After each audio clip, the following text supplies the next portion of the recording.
नमस्कार दोस्तों, मैं हूं अनिरुद्ध, आप सभी का द सिविल गुरुजी और स्वैग से स्वागत है आप सभी का मेरे चैनल पे। कैसे हैं आप लोग? I hope all of you are safe.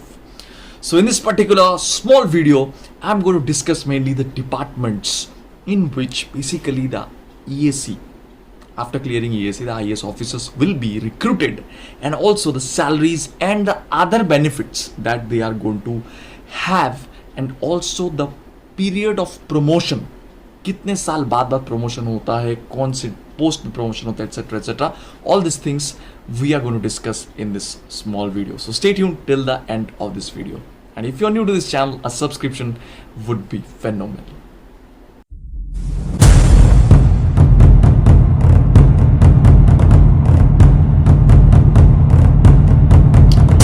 So as you can see, the list of the departments, that is 12 departments, were actually mainly,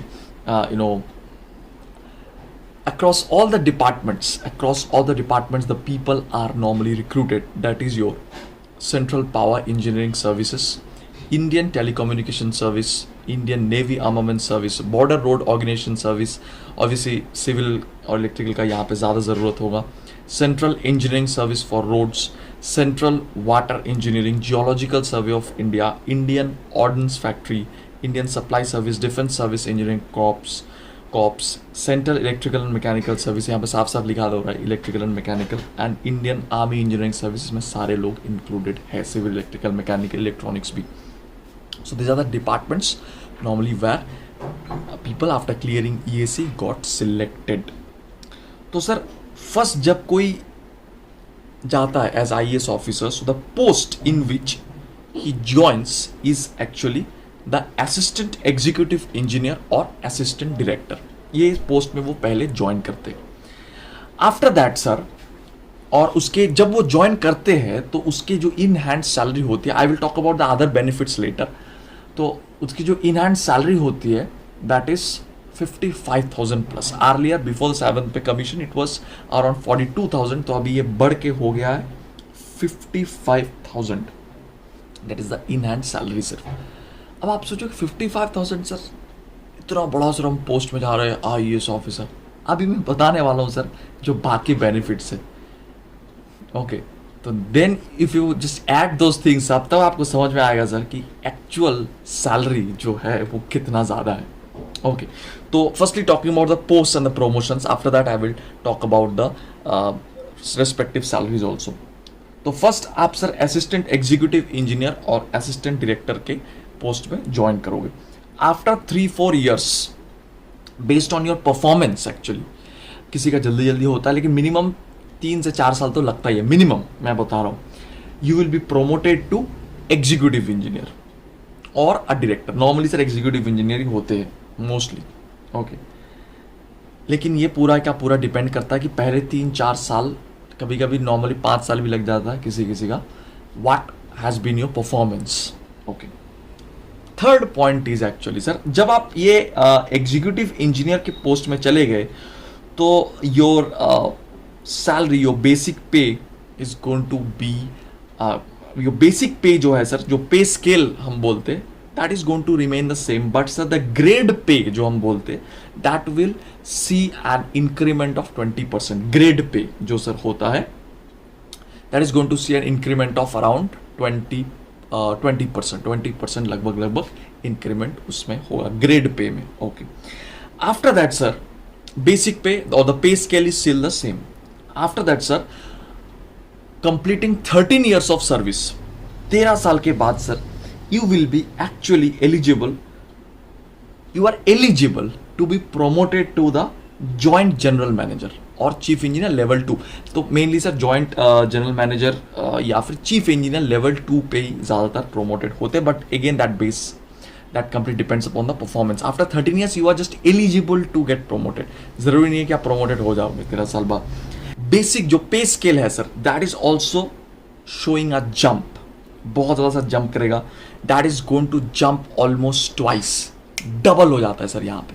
Along with your grade pay also gets an increment of around 15%, but the pay scale actually doubles हो जाता है sir वहाँ पे. पहले sir आपके जो in hand salary था that was 55,000 almost, and now it is double नहीं मतलब 50% almost it cost gets increase. तो sir almost it's going to be, मैं बता रहा हूँ आपको now, after this increment it's going to be around 80,000 के आसपास आ जाएगा sir. After this 13 years of service, okay 80,000 में आ जाएगा. Okay, huge jump. And that grade pay, that is also showing a jump of around 10 to 12%. After around 20 years of service, you are actually eligible for chief engineer level 1. पहले sir था level 2, अभी sir level 1. 13 साल के बाद level 2 था. After 20 years level 1 और additional general manager, additional GM, AGM जिसको हम बोलते हैं, उस पोस्ट के लिए आप एलिजिबल हो गए हो.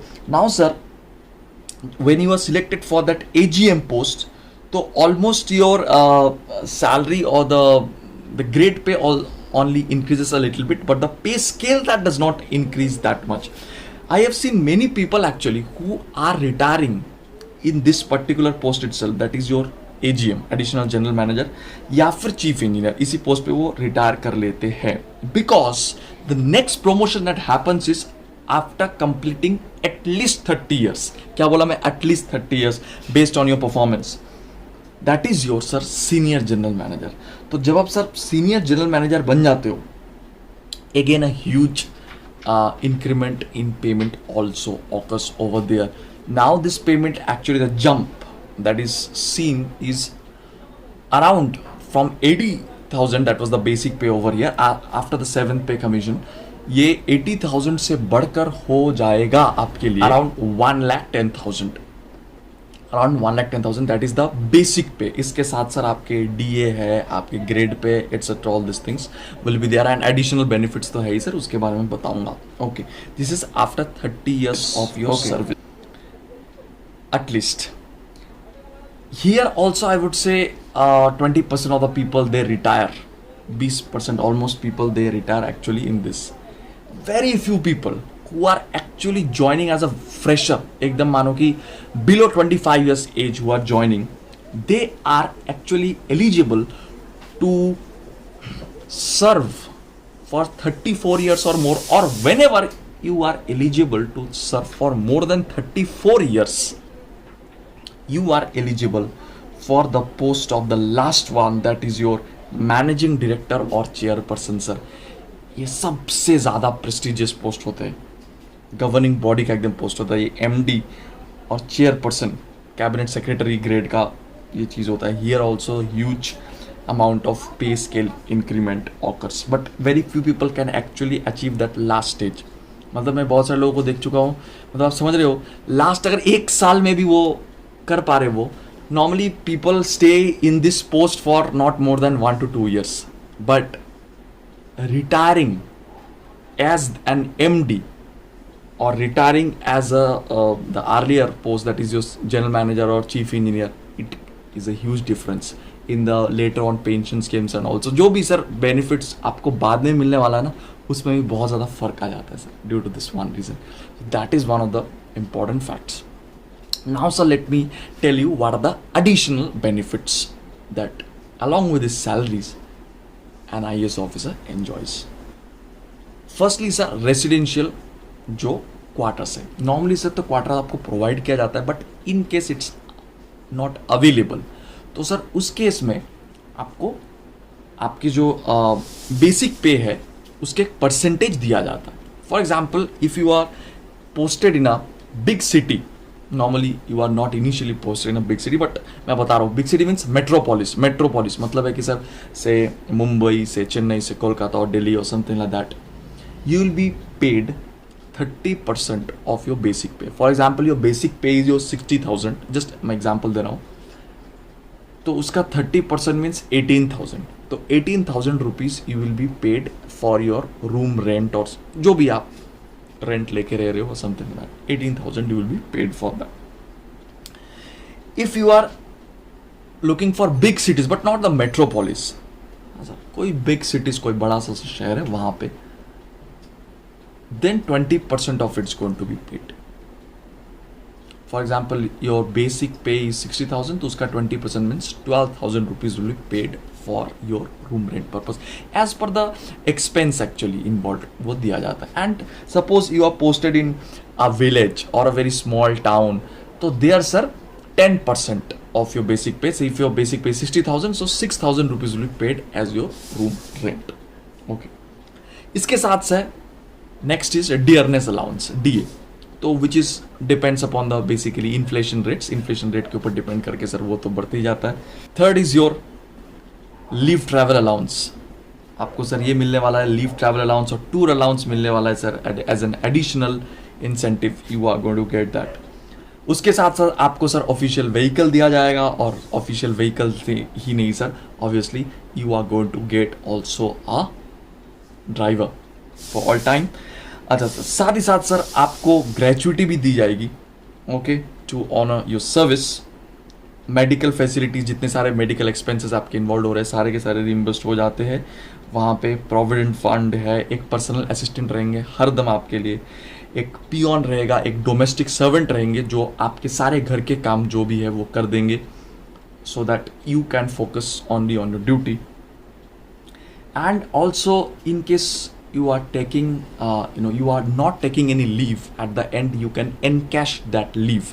मतलब है कि मानो मैं 5 दिन का लीव मेरे लिए अलॉटेड था, मैं 5 दिन लीव नहीं लिया किसी वजह से, तो उस दिन के बराबर का जो पैसा है वो मुझे मिल जाएगा. Get my point?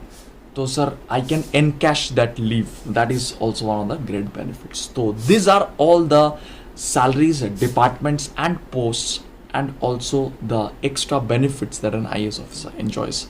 So I hope definitely आप बहुत बढ़िया तरीके से तैयारी कर रहे हैं इसकी, और जैसे जैसे पिछले साल या उसके पहले भी people have cleared this examination, this year also you people will definitely crack the examination under my guidance. All the best to all of you people. Thank you. This Anirudh signing off. और अगर sir मेरे channel पर नए हो तो ज़रूर subscribe button को दबा देना, और उसके बगल में जो ज्वाइन वाला चीज़ है उसको भी ज़रूर दबा देना, to be a member of my channel, to enjoy some member exclusive contents exclusively curated for you. इस वीडियो को शेयर कर देना ताकि सारे IAS aspirants will feel motivated. Stay tuned, stay safe till my next video.